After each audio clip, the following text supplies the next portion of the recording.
Hello friends, welcome to நம்ம இல்லம். இன்றைக்கி நம்ம பாசுமதி அரிசியை வச்சு அச்சசல் பிரியாணி டேஸ்ட்லே தக்காளி சாதம் நம்ம எப்படி செய்யலாங்கிறத பார்க்கலாம்.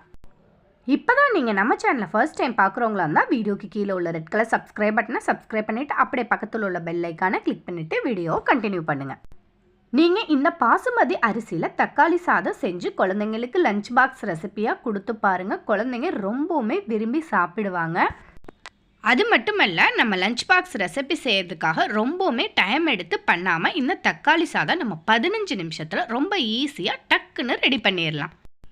எப்போவுமே நம்ம பாசுமதி அரிசி வச்சு தக்காளி சாதம் பிரியாணி எது செஞ்சாலுமே 2 தண்ணி ஊற்றி அரிசியை களைஞ்சிட்டு அரை மணி நேரம் நல்லா ஊற வச்சிடலாம். அரிசி ஊறினதுக்கு அப்புறம் அரிசி களைஞ்சோன்னா அரிசி உடைய ஆரம்பிச்சிடும். அதனால் அரிசியை கழுவிட்டு ஊற வச்சுக்கோங்க. குக்கர் அடுப்பில் வச்சு குக்கர் நல்லா ஹீட் ஆனதும் தேவையான அளவு எண்ணெய் சேர்த்துக்கலாம். எண்ணெய் நம்ம எப்போவும் சேர்க்குறத விட கொஞ்சம் கூடுதலாக சேர்த்துக்கோங்க. பாசுமதி அரிசிங்கிறனால எண்ணெய் கொஞ்சம் கூடுதலாக சேர்த்தா தான் நல்லாயிருக்கும். எண்ணெய் நல்லா காஞ்சோன்னா ஒரு 3 துண்டு போல் பட்டை 4 கிராம்பு சேர்த்துடலாம். பட்டையும் கிராம்பும் வெடித்து வந்ததும் நைஸாக கட் பண்ண பெரிய வெங்காயத்தை எண்ணெயில் சேர்த்து வதக்கிக்கலாம். பெரிய சைஸில் 4 வெங்காயம் நைஸாக கட் பண்ணி சேர்த்துருக்கேன். நம்ம என்ன வெரைட்டி ரைஸ் செஞ்சாலுமே இந்த வெங்காயத்தை நல்லா பொன்னிறமாக வதக்கிக்கணும். வெங்காயத்தை வதக்குறது தான் இருக்குது அதோட டேஸ்ட்டே. வெங்காயம் நல்லா வதங்கினதுக்கு அப்புறமா 7 பெரிய சைஸ் தக்காளி நைஸாக கட் பண்ணி வச்சுருக்கேன். தக்காளி பழமும் நம்ம சேர்த்து நல்லா வதக்கிக்கலாம். தக்காளி பழம் வதக்கிட்டு இருக்கையிலே இந்த ஸ்டேஜில் நம்ம தேவையான அளவு இஞ்சி பூண்டு 2 ஸ்பூன் போல் இஞ்சி பூண்டு பேஸ்ட்டு சேர்த்து வதக்கிக்கலாம். இந்த ஸ்டேஜில் சேர்த்து வதக்குனாதான் இஞ்சி பூண்டோட பச்சை வாசனை போகும். இது கூடவே கலருக்காக காஷ்மீரி சில்லி மிளகாய்த்தூள் 1/2 ஸ்பூன் போல் சேர்த்துருக்கேன். காரத்துக்காக தனி மிளகாய்த்தூள் 1 ஸ்பூன் போல் சேர்த்துக்கலாம். இது கூடவே 2 பச்சை மிளகாய் சேர்த்து வதக்கிக்கலாம். உங்களுக்கு காரம் அதிகமாக வேணும்னா நீங்கள் 4-5 பச்சை மிளகாய் கூட சேர்த்துக்கலாம். தக்காளி வதங்கிட்டு இருக்க இந்த ஸ்டேஜில் கெட்டியான தயிராக பார்த்து ஒரு 4 ஸ்பூன் போல் சேர்த்து வதக்கிக்கலாம். தயிர் சேர்த்ததுக்கு அப்புறமா இது கூடவே எலுமிச்சம்பழம் ஒரு அரை எலுமிச்சம்பழம் பிழிஞ்சு விட்டுறலாம். எலுமிச்சம்பழம் சாறை பிழிஞ்சு விட்டு இதையும் சேர்த்து நல்லா மிக்ஸ் பண்ணி வதக்கிக்கலாம். நம்ம என்ன வெரைட்டி ரைஸ் செஞ்சாலுமே மசாலாவை நல்லா வதக்கிக்கணும். வதக்குறதுல தான் இருக்குது அதோட டேஸ்ட்டே.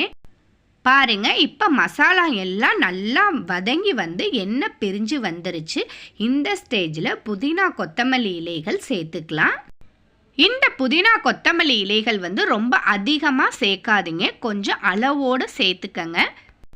இப்போ இந்த புதினா கொத்தமல்லி இலைகளை மசாலாவில் நல்லா மிக்ஸ் பண்ணிவிட்டு புதினா கொத்தமல்லி இலைகள் நல்லா வதங்கி வரட்டும். பாருங்கள், இப்போ மசாலா எல்லாம் நல்லா வதங்கிட்டு எண்ணெய் பிரிஞ்சு வந்துருச்சு.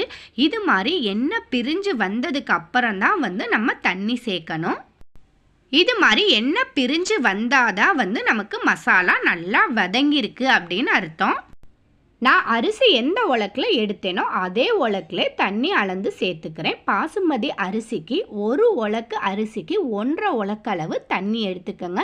இதுதான் கரெக்டான அளவு. தண்ணி சேர்த்ததுக்கு அப்புறமா சாதத்துக்கு தேவையான அளவு உப்பையும் சேர்த்தாச்சு. இப்போ எல்லாத்தையும் சேர்த்து நல்லா மிக்ஸ் பண்ணி விட்டுறலாம். தண்ணி நல்லா கொதிச்சு வந்தோன்னே அரிசி அரை மணி நேரம் ஊற வச்சனால நல்லா ஊறியிருக்கும். அரிசியில் உள்ள தண்ணி எல்லாத்தையும் வடிச்சிட்டு அரிசியை நம்ம கொஞ்சம் கொஞ்சமாக சேர்த்துக்கலாம்.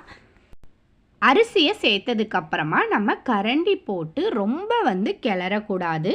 பாசுமதி அரிசிங்கிறனால அரிசி உடஞ்சிரும். கரண்டியை விட்டு நம்ம லைட்டாக இது மாதிரி பெரட்டி விடணும். ரொம்ப கிளறாமல் இது மாதிரி ஒரு 4 டைம் பெரட்டி விட்டுறலாம். இப்போ நல்லா கொதிச்சு வரட்டும். கரண்டியை விட்டு நம்ம லைட்டாக இது மாதிரி திருப்பினாப்பில் லைட்டாக கிளறி விடணும். நல்லா மசாலா எல்லாம் மிக்ஸ் ஆகிற அளவுக்கு கிளறி விட்டுட்டு நம்ம கரண்டியை எடுத்துடலாம். இப்போ கொதிச்சு அரிசி அரைப்பக்குவத்துக்கு வெந்து வரட்டும். இப்போ நமக்கு அரைப்பக்குவத்துக்கு சாதம் வெந்து வந்துருச்சு. இப்போ அடுப்போட தீயை லைட்டாக குறைச்சிட்டு நம்ம ஒரு மூடி போட்டு மூடி வச்சிடலாம். இப்போ தண்ணி நல்லாவே சுண்டி வந்துருச்சு. இப்போ ஒரு டைம் லைட்டாக கரண்டியை கொடுத்து பெரட்டி விட்டுட்டு இந்த ஸ்டேஜில் அடுப்பை சிம்மில் வச்சு மேலே மூடி போட்டு மூடி வச்சு மேலே வெயிட் வைக்கிற இருந்தால் நம்ம தம் வச்சுக்கலாம்.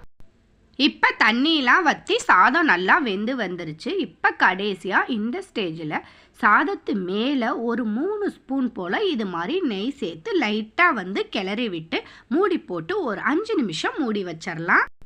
இது மாதிரி சாதம் வெந்து ரெடியானதுக்கப்புறமா மேலே நெய் சேர்த்து நம்ம இது மாதிரி மிக்ஸ் பண்ணி விட்டோன்னா சாதம் நல்லா வாசமாகவும் டேஸ்ட்டாகவும் இருக்கும். பாருங்க, அச்சசல் பிரியாணி டேஸ்ட்லே நமக்கு உதிரி உதிரியான பாசுமதி அரிசியில் தக்காளி சாதம் ரெடி ஆயிடுச்சு. இந்த தக்காளி சாதம் அப்படியே பிரியாணி டேஸ்ட்லே இருக்கும். நீங்களும் இதே மாதிரி பாசுமதி அரிசியில் 1 டைம் தக்காளி சாதம் ட்ரை பண்ணி பாருங்கள். ரொம்ப ரொம்ப டேஸ்ட்டாக இருக்கும். ட்ரை பண்ணி பார்த்துட்டு எப்படி இருந்துச்சுங்கிறத மறக்காமல் கமெண்ட்ஸில் சொல்லுங்கள். இந்த வீடியோ உங்களுக்கு பிடிச்சிருந்தா மறக்காமல் இந்த வீடியோவை உங்கள் ஃப்ரெண்ட்ஸ் அண்ட் ரிலேஷனுக்கு ஷேர் பண்ணுங்கள், லைக் பண்ணுங்கள். மறந்துடாமல் நம்ம சேனலை சப்ஸ்கிரைப் பண்ணிக்கோங்க.